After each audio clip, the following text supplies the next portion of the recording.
बोलिए सद्गुरु देव की जय। पूजनीय संत समाज, धर्म प्रेमी बंधुओं, श्रद्धा मूर्ति देवियों, सज्जनों, आज हम एक कहानी के उदाहरण के माध्यम से कुछ बातें समझें। एक राजा के महल की बात है। प्रातः का समय, मौसम ठंड था। राजा ने देखा एक छप्पर हिल रहा है, उस पर कोई आदमी अंधेले में चल रहा है। बोला, अरे कौन है तू, क्या कर रहा है? आवाज़ आई कि मैं एक इंसान। क्या कर रहा है तू यहाँ? बोला, मैं कोई चोर नहीं, मेरा ऊँट खो गया है, इसलिए उसी को खोज रहा हूँ। राजा आश्चर्य में पड़ करके, अरे ऊँट कहीं जंगल में खोता है, तू महल पर, वो भी छप्परों में खोज रहा है? कैसा है तू? इंसान ने कहा कि राजन, जैसे तुम राजगद्दी पर बैठे बैठे परमात्मा को चाहते हो, राजगद्दी में बैठ करके धन कोष को बढ़ाना चाहते हो, शांति चाहते हो, बैठे बैठे यश कीर्ति बढ़ाना चाहते हो, सब प्रकार से जन्नत चाहते हो, तो जब तुम्हारा राजगद्दी में बैठे बैठे परमात्मा मिल सकता है, जन्नत मिल सकती है, तो क्या छप्पर पर मेरा ऊँट नहीं मिल सकता? राजा को बात लगी। उसने सोचा, अरे ये कोई होशियार आदमी है, ये कोई बुद्धिमान है, देखो ये कौन है, पकड़ो। देखा तो वो आदमी गायब हो गया। राजा बहुत चिंतन में पड़ गया कि उसने मेरे लिए बहुत बड़ी बात कह दी। हकीकत में राजा अपने गद्दी में बैठ करके ही ऐलान किया था, मुझे भगवान के दर्शन चाहिए, मुझे परमात्मा के दर्शन चाहिए, सुख शांति चाहिए। ऐसा कहीं होता है? उस व्यक्ति ने, वो व्यक्ति नहीं, वो कोई फकीर था, पहुंचा हुआ फकीर, आत्मज्ञानी। सद्गुरु कबीर कहते हैं, हृदय बसे ते राम न जाना। हृदय में बसने वाले राम को तू नहीं जानता है। आदमी करना नहीं चाहता है, कुछ मेहनत नहीं करता है, साधना नहीं करना चाहता है, अपनी कमियों को, अपनी बुराइयों को खोजना, निकालना नहीं चाहता है। जहाँ से दुख आता है, बंधन बनते हैं, उसको छोड़ना भी नहीं चाहता है। सुख चाहता है, शांति चाहता है। विचित्र बात है। अरे जो हम चाहते हैं उसकी तरफ चलने का प्रयास करें, कदम बढ़ाएं। जो भी कठिनाई हो उसे सहने के लिए कमर कस के तैयार रहें। भौतिक क्षेत्र में बिना मेहनत किए कुछ नहीं होता है। सभी लोग ऐसा जानते हैं, करते हैं, कहते हैं, मेहनत करते भी हैं। किसी भी पद पोस्ट के लिए कितना परिश्रम लोग करते हैं। विद्यार्थी जीवन में कितना पढ़ते हैं, कितना खर्च करते हैं, कितना समय देते हैं। कल्याण के क्षेत्र में, जीवन सुधार के क्षेत्र में लोग सब फ्री निःशुल्क चाहते हैं। कैसे हो सकता है? जो भी धार्मिक नुस्खे दिए जा रहे हैं सामान्य लोगों के द्वारा, धर्म गुरुओं के द्वारा, वो सब चिंतनपूर्ण नहीं, बहुत कमज़ोर, भटका देने वाला, आदमी को बंधन देने वाला होता है। उसकी समय और शक्ति सब बेकार चली जाती है। इसलिए बंधुओं, सद्गुरु कहते हैं जहाँ नहीं था सब कुछ जानी, जहाँ है तहाँ ले पहचानी। जहाँ जो चीज़ होती है वहीं मिलती है। सुख शांति, ईश्वर का दर्शन, ईश्वर की प्राप्ति, यही क्या है? पहले हम इस बात को समझ लें। बाहर है कि भीतर है, वो है क्या चीज़ है? इस बात को समझे बिना हम उसको खोजते रहते हैं। जंगलों में भटकेंगे, किताबों में भटकेंगे, शब्दों में भटकेंगे, गुरुओं के पास जाएंगे। कहाँ कहाँ आदमी भटकता है, पूजा अर्चना वंदना मन्नत करता है, कहीं ऊपर खोजता है, कहीं नीचे खोजता है। कहा जाता है परमात्मा के पास लोग सब पहुंचना चाहते हैं, सब उसे पकड़ लेना चाहते हैं, सब उससे मांगते हैं, हाथ फैलाए हुए हैं। वो परेशान हुआ। कोई अपना कल्याण नहीं चाहता है, बुराइयों का त्याग नहीं चाहता है, सब फ्री फंड चाहते हैं। तो वो घबरा गया। कहा जाता है भगवान सोच में पड़ गया, कहाँ छिप जाऊं। सोचते सोचते एक घोर जंगल में पहुंच जाता है। वहाँ अकेले में होकर के थोड़ा एहसास करते हैं, शांति का अनुभव करते हैं, लेकिन वहाँ जंगलवासी पहुँच करके हैरान करते हैं उन्हें। वहाँ से परमात्मा भागता है, सोचता है आकाश में कैसे रहूं। वहाँ भी लोग पहुँच जाते हैं। जब मंगल पर और चंद्रलोक में पहुँच जाते हैं अपना वायुयान लेकर के, तो आकाश में कैसे रहने का ठिकाना नहीं। वे समुद्र की तली में प्रवेश कर जाते हैं। सोचते हैं वहाँ मुझे सुकून मिलेगा, वहाँ कोई नहीं जाएगा ये आदमी। वहाँ भी गोताखोर लोग पहुँच गए और उनका पैर पकड़ कर बाहर लाए। भगवान वहाँ हैरान हुआ, सोचने लगा ये इंसान भी कैसा है कि न धरती पर मुझे रहने देता है, ना समुद्र की तली में रहने देता है, ना आकाश में। क्या करूं? बहुत चिंतन के बाद एक उपाय निकाला। वो आदमी के दिल में बैठ गया। तब से आदमी बाहर खोजता है परमात्मा को, दिल में खोजता ही नहीं। सद्गुरु कहते हैं दिल में खोज दिलहिमा खोजो यह करीमा रामा। अरे उस करीम को, उस राम को, उस परमात्मा को, उस अल्लाह को, उस राम भगवान को तुम दिल में खोजो। खोजी होए तुरंत मिल जाऊं, एक पल की ही तलाश में। मोको कहाँ ढूंढे बंदे, मैं तो तेरे पास में। मुझको कहाँ खोज रहे हो? मैं तो तेरे पास में ही हूँ, मैं ही हूँ।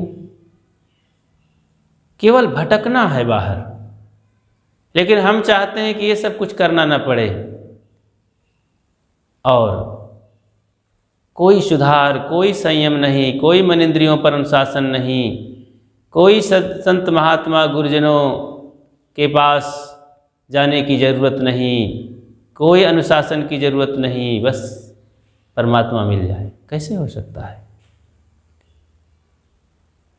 ये तो अपने साथ बहुत बड़ा धोखा, बहुत बड़ी बेईमानी, बहुत बड़ा अहंकार हो जाता है। इसीलिए सद्गुरु कहते हैं लघुता सबते बड़ी, लघुता से सब होए। विनम्र होना चाहिए सबसे पहले। विनम्रता जब आती है तो सारे कलमश धुल जाते हैं जीवन के। सरल सहज जीवन, साफ पाक जीवन हो जाता है। फिर वहाँ अपने आप परमात्मा आ विराजते हैं। कबीर मन निर्मल भया जैसे गंगा नीर, पीछे पीछे हरि फिरें कहें कबीर कबीर। जब मन को हम निर्मल बना लेते हैं, निर्मल कैसे होता है? निर्मल कोई उसके लिए बाह्य साबुन पानी की ज़रूरत नहीं होती है। निर्मल करने के लिए हमको गुरुजनों के अनुशासन में चल करके इंद्रियों को, मन को, बुद्धि को अनुशासित करके, संयमित करके, शोधन करके शुद्ध पवित्र बनाना होता है। पुराने ऋषियों ने हमें बताया है, यदा पंचावितष्ठन्ते ज्ञानानि मनसा सा बुद्धिश्च न विचेष्टति तामाहु परमाम गतिम। जब पांचों ज्ञान इंद्रियां बस में हो गई, बुद्धि के साथ मन बस में हो गया, यही तो परम गति है, यही तो परमात्मा की प्राप्ति है। कहाँ भटक रहे हो? ऐसा करके, इस ज्ञान का आचरण करके बस अपनी महिमा में प्रतिष्ठित हो जाओ, अपने आप को पालो। हृदय निवासी राम में स्थित हो जाओ। ये अपना स्वरूप ही स्वर्ग है, भगवान का धाम है, भगवान का दर्शन है। भगवान को रहने के लिए सबसे अच्छी जगह संसार में अपना हृदय है, अपना मन है। जब मन को शुद्ध कर लिया गया, बस वहीं भगवान प्रकट हो जाता है। कहीं इधर उधर भटकेंगे तो मिलेगा नहीं, लेकिन नहीं, हम गद्दी में बैठे बैठे उसे पाना चाहते हैं। इसीलिए वो इंसान, वो फकीर समझाने के लिए एक उदाहरण दिया कि जब छप्पर में भगवान ऊँट मिल सकता है, जब तुम्हारा भगवान गद्दी में बैठे बैठे मिल जाएगा तो हमारा ऊँट भी छप्पर में मिल जाएगा। तो उन्होंने व्यंग्यात्मक ढंग से समझाने का प्रयास किया। बातें ऐसे सीधे सीधे लोगों को समझ में नहीं आती है। तभी तो सदगुरु कबीर ने तमाम तरह की उल्टवासियों दे करके लोगों को चौंकाया है, सोचने के लिए मजबूर किया है, और लोग सोचते ही रह जाते हैं। कबीर की जो विधा है समझाने की, बात करने की, अनेक अलंकारों में, अविधा लक्षणा व्यंजना, उल्टवासियों में अपनी बातों को समझाते हैं। वे उनकी करुणा है, वे चाहते हैं कि लोग इस बात को समझें और मेरे समान हो जाएं, लोग सुख शांत से पूरा जीवन जिएं, इंसानियत का जीवन जिएं, मानव जीवन बड़े भाग्य से मिला, इसका कल्याण हो जाए। वे कहते हैं, जो तू चाहे मुझको छाड़ सकल की आस, मुझे ही ऐसा होए रहो सब सुख तेरे पास। सारी आशा वासना छोड़ दो। मनुष्य तो आशा के पीछे यहाँ सारा जीवन ही गंवा बैठता है। अब मिलेगा सुख, अब मिलेगा सुख, अब मिलेगा सुख। विषयों में, संसार के प्राणी पदार्थों में सुख खोजता है, उस भगवान को पाना चाहता है, इन चर्म नेत्रों से उसका दर्शन चाहता है। अरे इन चर्म नेत्रों से जो दिखाई देगा वो दृश्य होगा, कान से जो सुनाई देगा वो विषय होगा, शब्द होगा। इन इंद्रियों के माध्यम से तुम क्या जानना चाहते हो? बाहर की चीज़ें हैं ये, बाहर की चीज़ों को समझती हैं। आत्मा स्वयं का विषय है, वही तो मालिक है, वही तो परमात्मा है। उस परमात्मा को, उस मालिक को तुम इन चर्म नेत्रों से, इंद्रियों से जानना चाहते हो, बहुत बड़ी भूल है। ऐसा करने से आप उस वास्तविकता का, उस तत्व का कभी दर्शन नहीं कर सकते, उसे पहचान नहीं सकते। इसलिए अपनी जो सुख सुविधा, तमाम आसन है, आदत है, जिस पर आप बैठे हैं, जिस पर बैठ करके आप बेहोश हैं, वहाँ से उठें, परिश्रम करें। तभी तो गुरुजन कहते हैं, उत्तिष्ठत् जाग्रत प्राप्त वरान बोधत। उठो, जागो,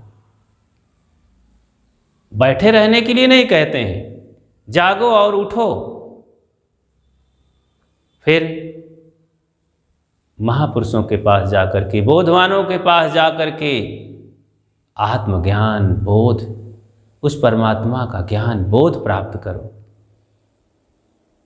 लेकिन नहीं, हम उन बोधवानों के पास क्यों जाएंगे?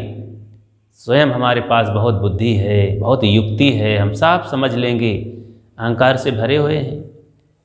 इस अहंकार की गद्दी में बैठ करके हम सब कुछ जान लेना चाहते हैं, तो भूल जाओ इस सुख शांति को। परमात्मा का दर्शन कभी नहीं हो सकता है। अगर परमात्मा का दर्शन चाहिए, छोड़ो इस अहंकार के उलझन से हट करके सरल विनम्र सहज आओ, अपने को खो दो।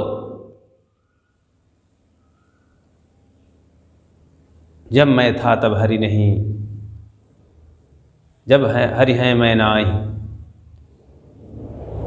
जब मेरे पास अहंकार रहता है तो हरि नहीं है, शांति नहीं है, सुख नहीं है, स्वर्ग नहीं है।